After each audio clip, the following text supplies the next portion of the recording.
constant innovation, unparalleled education, groundbreaking global business education you'll find only at Oxford College of Business. That's because all we do, all we are, is business education.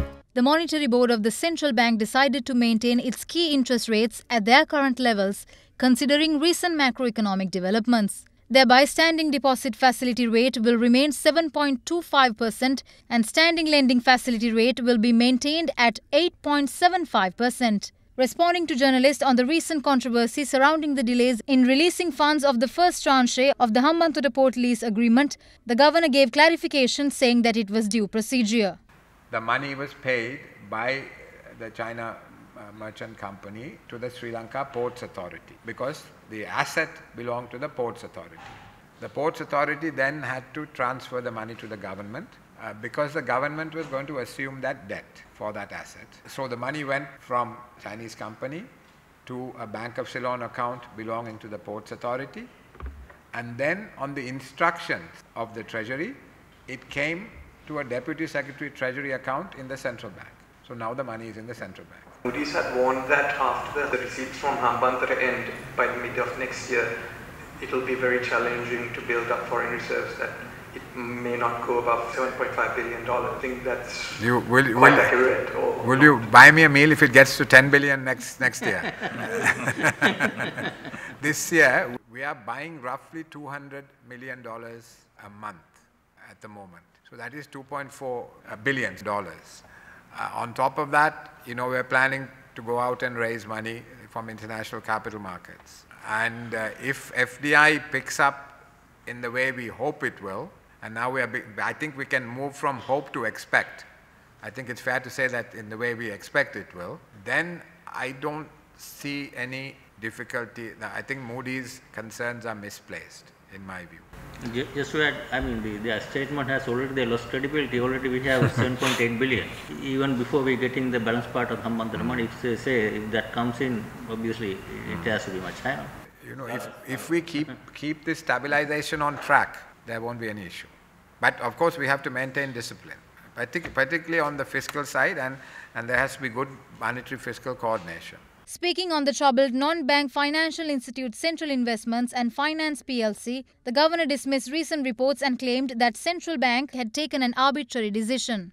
Now, I'm reacting very badly, to be honest, because it's an extremely unfortunate story. Let me say on the accounting. The Central Bank conducted a forensic account, which is what has been called for, way back in September 2013.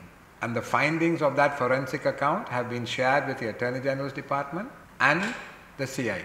So I don't know who in the Central Bank is trying to hide things. Not only that, there was a letter, they're saying that there were people who were guilty of all kinds of misdemeanors and the Central Bank has done nothing about that. There was a letter sent to the Attorney General's Department requesting legal action to be taken against errant parties on the 16th of April 2014. Several letters have been written to the AG's department since then. 4 letters have been sent to the CID, the first one in December 2012. Now, a case has been filed against one party, which has been mentioned in that news report. In fact, on the basis of the Central Bank's information, the CID issued a red notice, an Interpol red notice, and that person was brought back to Sri Lanka and he was arrested. But the courts have given him bail. So, I don't know what else the Central Bank could have done. That report also said that we are ignoring investors. So the easiest thing for us is if an investor came and rescued these companies. Unfortunately, there is no credible investor who has come. There was an investor who came who issued a fraudulent bearer bond. Secondly, that party also there's a case about fraudulent activity ongoing. So all we are saying is, 1, have proof of funds. 2, the investor, the money must come cleanly, bank to bank. That is all we want. Our life will be so much easier. We haven't liquidated, we have issued notice of liquidation. They have 30 days to respond, but we can't let this thing drag on forever and ever. I get letters all the time of elderly people for whom even the 600,000 whom we offer will be a large amount of money. If we pay 600,000 to the depositors, 61% of the depositors in CIFL will be paid off in full. A further 15% will get 60% of their money. So that those are all investments below 1 million. In our view, that is the just thing to do.